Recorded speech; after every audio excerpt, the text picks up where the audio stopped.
Here we divide 703 by 2 in long division method.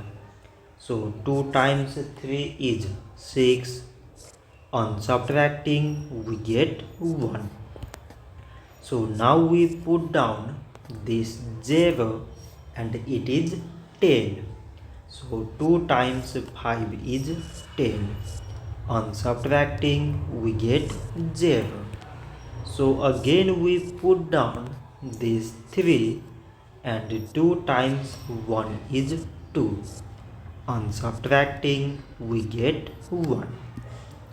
So now this 1 is less than 2 and there is no other number to put it down.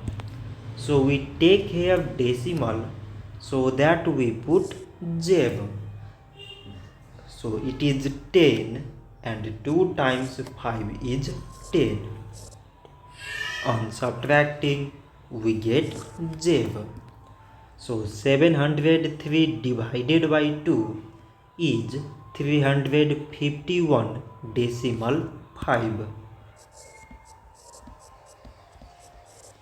So this much for today and thanks for watching.